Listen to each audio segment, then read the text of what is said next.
evening my dear friends সকলোকে মই মোৰ আন্তৰিক অভিনন্দন জনাইছোঁ আৰু আজিৰ পৰা মই গীটাৰ ক্লাছ আৰম্ভ কৰিম বুলি ভাবিছোঁ আৰু বহু দিনৰ পৰা আপোনালোকক কথা দি আছোঁ কিন্তু কিছুমান ব্যস্ততাৰ কাৰণে মই কথা ৰাখিব পৰা নাই so I am very sorry for that আৰু আজিৰ পৰা আমি অসমীয়াতে মোৰ এই চেনেলৰ জৰিয়তে এটা গীটাৰ কোৰ্স আমি আৰম্ভ কৰিম আৰু আমি ভাবিছোঁ খুব কম সময়ৰ ভিতৰতে বস্তুবিলাক আমি সম্পূৰ্ণ কৰিবলৈ আমি চেষ্টা কৰিম যাতে আপোনালোকে ইউটিউব চাই অন্তত গান বজাব পৰাকৈ যিখিনি লাগে সেইখিনি দিব পৰাকৈ যত্ন কৰিম আমাৰ যেটো শিকাম এটো বৰ বিশেষ ফৰ্মেল নহব এটো অকমান ইনফৰ্মেলি যাব আৰু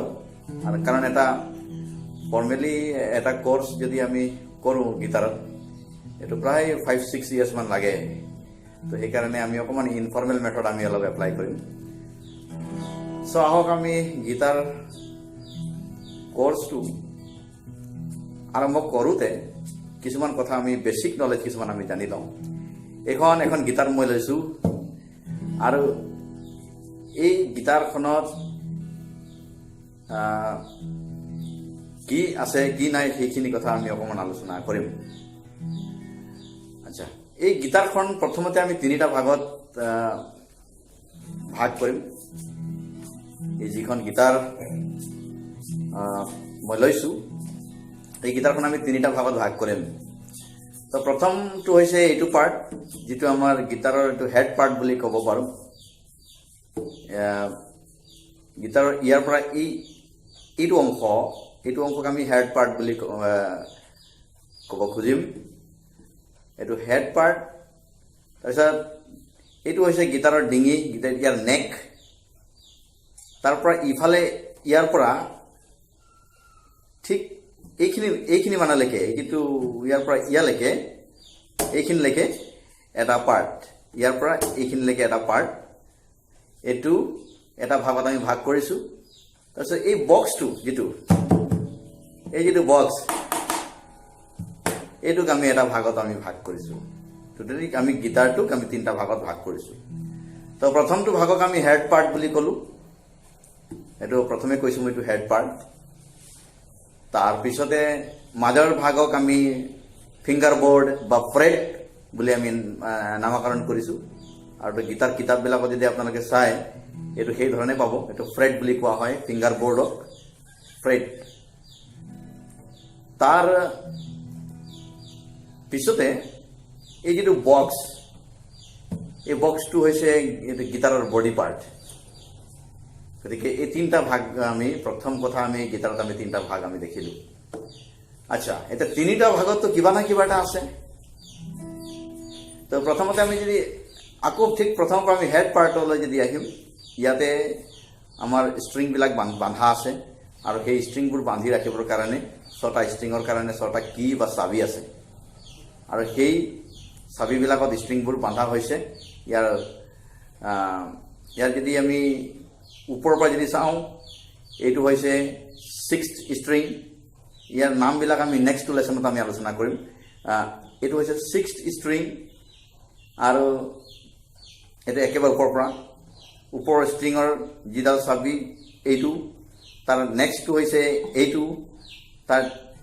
তাৰ নেক্সটটো হৈছে এইটো তাৰ পিছত তাৰ নেক্সটটো হৈছে এইটো এই স্ট্ৰিংৰ চাবিটো হৈছে এইটো তাৰ পিছৰটো ইয়াৰটো হৈছে এইটো আৰু এইটো ইয়াৰ হৈছে এইটো চাবি তো এনেকৈ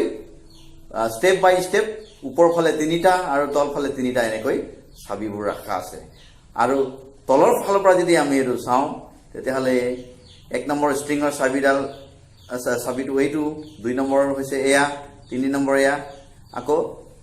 4th স্ট্ৰিংৰ চাবি এয়া 5th হৈছে এইটো আৰু 6 এইটো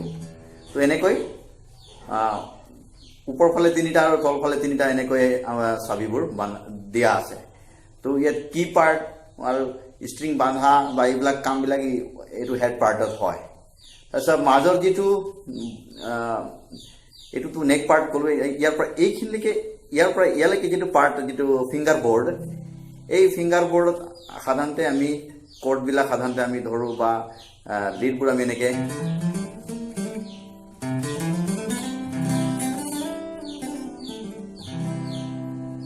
কৰ্ডবোৰ সাধাৰণতে আমি ইয়াতে প্লে কৰোঁ এইটো হৈছে ফিংগাৰ বৰ্ড তাৰপিছত এই আৰু যিটো বক্স পাৰ্টটোত ইয়াত এটা হল আছে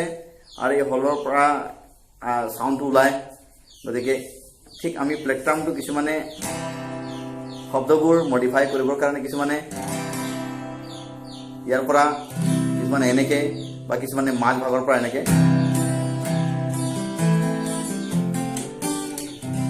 এনেকৈ আমি চাউণ্ডবোৰ আমি চাই ল'ব লাগিব যে কোনখিনিত প্লে কৰিলে চাউণ্ডটো হয় আচ্ছা এতিয়া এইটো হ'ল মেইন পাৰ্ট আৰু এতিয়া আমাৰ যিটো ফ্ৰেট বৰ্ড এই ফ্ৰেট বৰ্ডখনত আমি আপোনালোকে যেতিয়া গীটাৰখন যেতিয়া আৰম্ভ কৰিব বা নিজৰ গীটাৰখনত আপোনালোকে কাউণ্ট কৰি চাব যে আপোনালোকৰ ফ্ৰেট বৰ্ডখনত কেইটা ফ্ৰেট আছে আৰু ইয়াৰ পৰা 1 ইয়াত এই ফ্ৰেট বৰ্ডখন জনাৰ আগতে আৰু এটা কথা আমি জানি লওঁ এইখিনিত এটা ঘোঁৰাৰ দৰে এটা বস্তু এটা থাকে আৰু এইটোৱে ষ্ট্ৰিংটোক দুইফালৰ পৰা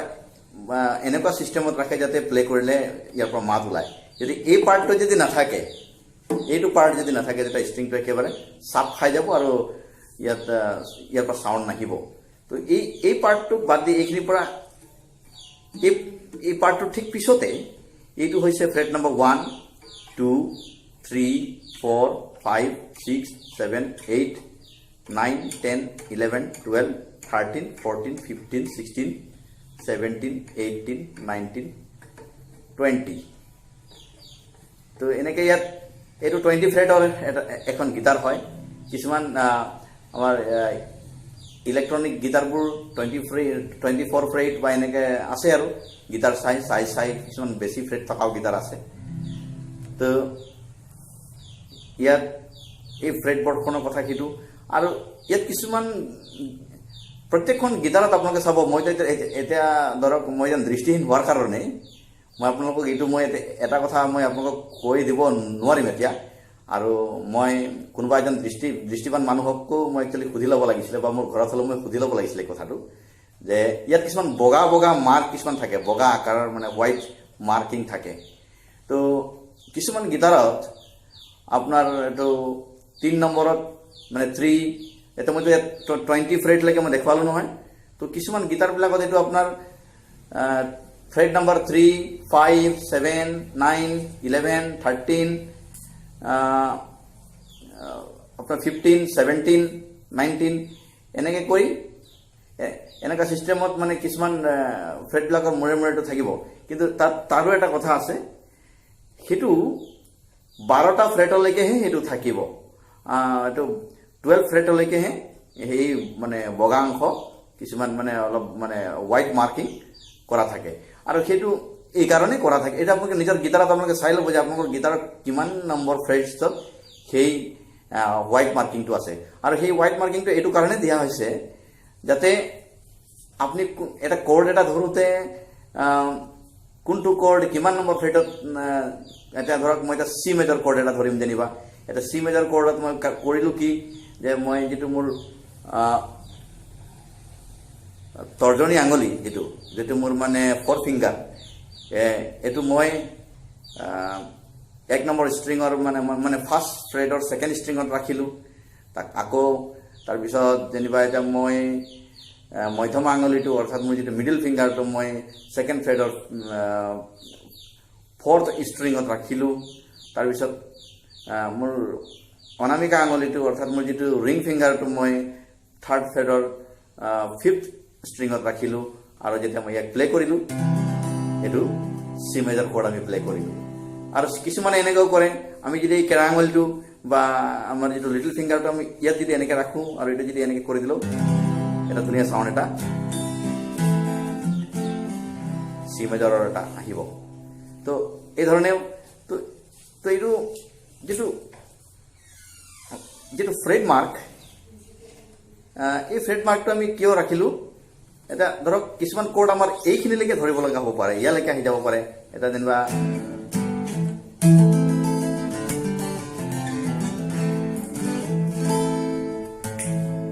এটা এইখিনিত যেটো কৰ্ড আমি ধৰিলোঁ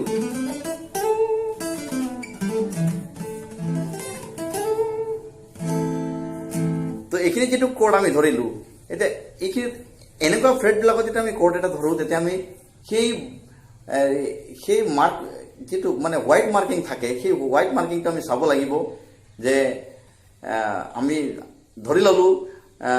এতিয়া মোৰ গিটাৰখনত কেই নম্বৰত সেই হোৱাইট মাৰ্কিংটো আছে সেইটো মই এতিয়া নাজানো যিহেতু মই দেখি নাপাওঁ কিন্তু কথা হ'ল কি আপোনালোকে ধৰি লওক যে আপোনাৰ গিটাৰখনত যেটো হোৱাইট মাৰ্কিং এটা 3 নম্বৰত আছে প্ৰথম যেটো ফাৰ্ষ্ট যেটো মানে হোৱাইট মাৰ্কাৰ এটা আপোনালোকে 3 নম্বৰ ফ্ৰেটত আছে বুলি আপোনালোকে ধৰি ল'ব তো 3 নম্বৰৰ পৰা আপুনি কিমান আগুৱাই আহিলে আৰু নেক্সট মাৰ্কিংটো ক'ত আছে সেই দুটা মাৰ্কিঙৰ মাজত ধৰক আপুনি নেক্সট মাৰ্কিংটো আছে আপোনাৰ 5ত আছে তো 5ত যদি আছে তেতিয়াহ'লে আপুনি যেতিয়া এই কৰ্ডটো এনেকৈ যেতিয়া ধৰিব তেতিয়া আমি সেই মাৰ্কৰ পৰা গম পাম যে সেই মাৰ্কটোৰ পৰা আমি জানিব লাগিব যে মই 5 নম্বৰ ফ্ৰেটত আছোঁ বা ইমান নম্বৰ ফ্ৰেটত আছোঁ তেতিয়া মানে বৰ বিশেষকৈ 1 2 3 4 5 6 এনেকৈ কাউণ্ট কৰি থাকিব নালাগে এটা আপুনি মানে সেই মাৰ্কিঙৰ পৰা আপোনাৰ হিচাপটো আহি যাব যে প্ৰথম মাৰ্কিংটো যদি 3ত আছে নেক্সট টু 5ত বা নেক্সট টু 7 নেক্সট টু 9 এনেকৈ কৰি মানে আপুনি সেইমতে তাৰ পৰা হিচাপটো আপুনি উলিয়াই ল'ব পাৰিব তো এইটো সহজ হ'বৰ কাৰণে ফ্ৰেটবিলাক হিচাপ কৰিবলৈ সহজ হ'বৰ কাৰণে একচুৱেলি মানে এই হোৱাইট মাৰ্কিংটো দিয়া হয় তো এইখিনি কথা আজি আমি জানিলোঁ তাৰপিছতে আমি নেক্সট লেচনত আমি চেষ্টা কৰিম যে গীটাৰ আমি ষ্ট্ৰিংবিলাকৰ নাম আমি যে এইটো এনেকৈ এইটো ফাৰ্ষ্ট ষ্ট্ৰিংটো যদি আমি এনেকৈ কোবালে ইয়াৰ নামটো কি হ'ব ছেকেণ্ড ষ্ট্ৰিংটো এনেকৈ কোবালে ইয়াৰ নামটো কি হ'ব থাৰ্ডটো এনেকৈ হিট কৰিলে কি হ'ব ফ'ৰ্থটো কি হ'ব এনেকৈ কৰি প্ৰত্যেকটো ষ্ট্ৰিঙৰ এটা নাম আছে তো সেই নামবিলাক আমি নেক্সট লেচনত আমি আলোচনা কৰিম গতিকে অহাকালি সন্ধিয়া গতিকে আকৌ এই একেটা সময়ত আমি পুনৰ লগ পাম আৰু পুনৰ এটা লেচন লৈ আপোনালোকৰ ওচৰলৈ আহিম গতিকে আজিৰ যিটো টিউটৰিয়েল মই ইমানতেই সামৰিছোঁ ধন্যবাদ